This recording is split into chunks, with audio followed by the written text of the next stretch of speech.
السلام علیکم میری پیاری بہنوں، کیا آپ بھی میری طرح 5 وقت کی نماز پڑھنے کی کوشش کرتی ہیں لیکن دل نماز میں لگتا ہی نہیں؟ نماز شروع کرتے ہی خیالات کا طوفان شروع ہو جاتا ہے۔ کبھی خیال آتا ہے آج کھانے میں کیا بنانا ہے، موبائل نوٹیفیکیشن چیک کرنا ہے، گھر کا کام کرنا ہے یا اسائنمنٹ بنانا ہے۔ آخر ایسا ہوتا کیوں ہے؟ آج میں آپ کو اپنی کہانی سناتی ہوں۔ میں ایک 24 سال کی مسلمان لڑکی ہوں، یونیورسٹی اسٹوڈنٹ۔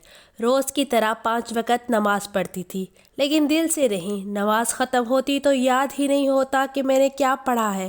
مجھے لگتا تھا میں اللہ سے ملنے جا رہی ہوں لیکن ملنے کا احساس ہی نہیں ہوتا تھا۔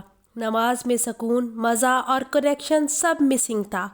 ایک دن دل میں بہت غم تھا اس بات کا، اور میں نے اپنی اسلامیات کی ٹیچر سے سوال کیا، ٹیچر میرا دل نماز میں کیوں نہیں لگتا، میں کیا کروں؟ ٹیچر مسکرائی اور کہا، بیٹا یہ سب کے ساتھ ہوتا ہے، مجھے بھی ہوتا تھا۔ پھر انہوں نے کہا، نماز کا اردو ترجمہ یاد کر لو۔ میں حیران رہ گئی، ترجمہ؟ وہ کیسے مدد کرے گا؟ ٹیچر بولی، جب تم اللہ اکبر کہو تو دل میں اس کا ترجمہ یاد کرو، اللہ سب سے بڑا ہے۔ جب سبحانک اللہم پڑھو تو دل میں ترجمہ یاد کرو اور سوچو میں اللہ کی تسبیح کر رہی ہوں۔ جب الحمدللہ پڑھو تو دل میں ترجمہ دہراتے جاؤ۔ جب تمہیں یہ سمجھ آئے گا کہ تم کیا پڑھ رہی ہو، تب نماز میں دل بھی لگے گا اور خیالات خود چپ ہو جائیں گے۔ اس دن میں نے فیصلہ کیا کہ میں ہر لفظ کا ترجمہ سیکھوں گی، ایک ایک آیت کا مطلب یاد کرنا شروع کیا۔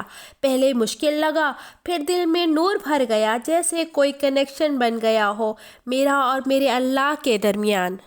اب میں جب نماز پڑھتی ہوں بس لفظ نہیں بولتی، میں سمجھ کر پڑھتی ہوں۔ مجھے محسوس ہوتا ہے کہ میں اللہ سے باتیں کر رہی ہوں۔ ہر سجدہ سکون دیتا ہے، ہر رکوع ایک نیا دروازہ کھولتا ہے۔ دل کے اندر جو خالی پن تھا وہ بھر گیا۔ مجھے سمجھ آیا کہ نماز صرف فرض نہیں، ایک ملاقات ہے میرے اور میرے اللہ کے درمیان، اور ملاقات تب خوبصورت ہوتی ہے جب دونوں ایک دوسرے کو سمجھ رہے ہوں۔ اگر آپ کا دل بھی نماز میں نہیں لگتا تو کچھ چھوٹی باتیں یاد رکھیں۔ سب سے پہلے خاموش جگہ پر نماز پڑھیں جہاں دل اور ذہن دونوں مطمئن ہوں۔ اپنی نماز کے الفاظ کا ترجمہ سیکھیں، آہستہ پڑھیں اور اتنی آواز میں پڑھیں کہ الفاظ آپ کے کانوں میں آئیں۔ اس سے آپ کا دھیان نماز میں رہے گا۔ نماز سے پہلے 1 منٹ رکیں اور سوچیں کہ آپ کس کے سامنے کھڑی ہیں۔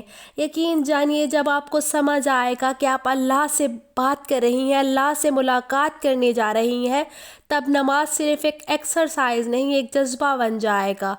آج میں ہر نماز کا انتظار کرتی ہوں۔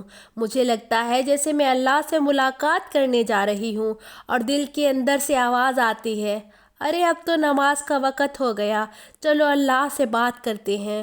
نماز اللہ کے قریب آنے کا ذریعہ ہے، بس ضرورت اتنی ہے کہ ہم سمجھ کر پڑھیں۔ اگر آج کا پیغام آپ کو پسند آیا ہے تو اپنی سسٹرز کے ساتھ اس پیغام کو شیئر کریں، اور اپنی اس بہن کی ویڈیو کو ضرور لائک کریں، اور ہمارے چینل کو سبسکرائب کریں۔ جزاک اللہ۔